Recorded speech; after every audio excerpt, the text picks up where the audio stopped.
Eh, nung mga, ano eh, ilang taon ako nung 5 years old. Tumama yung immune ko. Kaya kung nangyari, hindi tayo biniyayaan. Di bali po.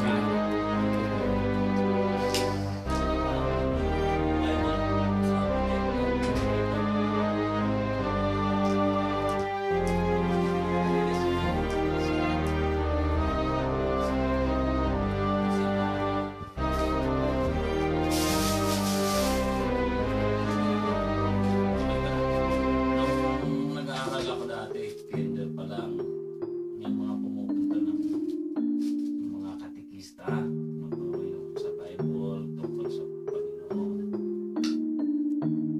Doon siguro nagsabi, pero wala mo lang sa isip ko yun. Kasi yung mga ko lang doon, super kasi yung kinder doon, ay masupply talaga rin sa gobyerno. Yun, yung lagi ano sa isip ko, yung mga sinasabi ng ano, parang baliwala lang sa akin. Tapos, hanggang sa na-open sa isipan, yung mga elementary, meron din tuloy pa rin, tinuturo ko sa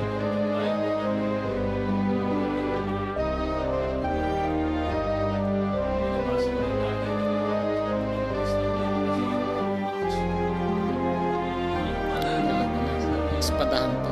Espadahan to. Tapos minsan napapagyan sila tao lagi. Parang maganda pa ako sa context. Yung basa ako ng basa. Tapos napigil lang yun nung mag-high school ako. Kasi nakakilala na ako ng mga chicks na pangkakrush na. Ngayon doon naman ako focus. Yun. Hanggang sa magkuleyo. Wala na, hindi na ako nagbabasa. Puro barkada na, simula na ng bisyo. Kasi nung high school, hindi ako nakakapag-bisyo. Malapit pa sa Manila. Nung mag-college na, yun, malayo na. Boarding house, inom, sugal, kahit anong bisyo. Doon nakalimutan ako kasi sa tapos ng trabaho. Kasi lalo nagtagal-tagal ng bisyo. Ayos na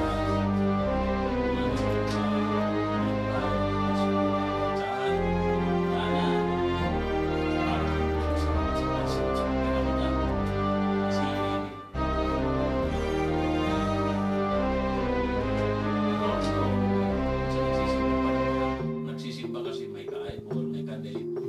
Hindi naman nagsisimba kung walang ayun.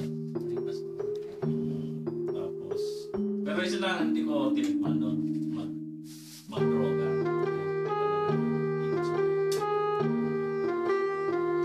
Tapos yun, dire-dire sa ganyung buhay. Rumakang ng kaligayahan na. Tapos, nagkaroon ng opportunity. Pero hindi ko naman talaga balak pumunta dito. Kasi nakarating ako dito na hindi nag-aaral ng Korean. Nag-exam ako, hindi ako nagsulat. Katabi ko. Maluwag ko kasi. Hinigay ko yung papel. Wala akong alam talaga. Pumunta lang ako doon. Tatambay lang. Sasama ko yung mga barkada ko na nag-aaral. Kasi ako, patambay-tambay lang doon. Nag-aaral sila ako nag-iinom. Tapos bago ka mag-exam nung kami, may trabaho pa ako nag-iinom ko kami. Pinapagano lang ko. Wala naman akong alam kahit nagsulat ng pangalan ko, hindi ko alam.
nakakalimot na ako talaga ng tuluyan.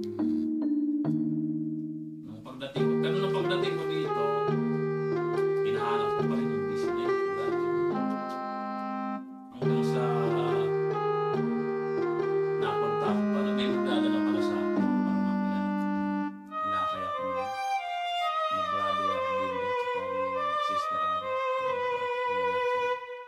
Yun nag-akay sa akin. Pero nung sa unang pag-akay sa akin,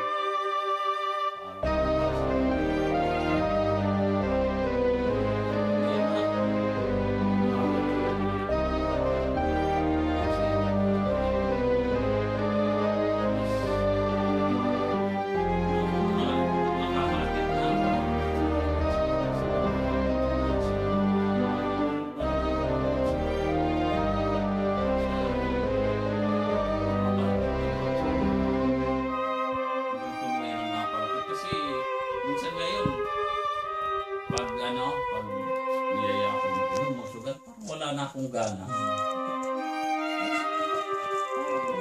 Wala na akong hilig magsugat. Okay, suminom.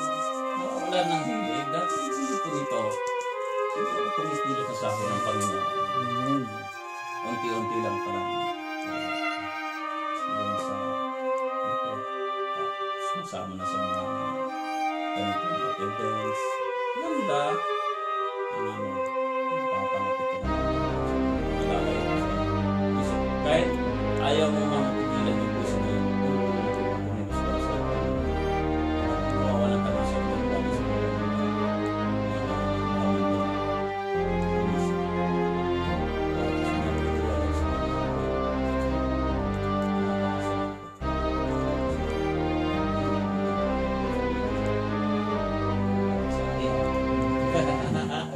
ayun.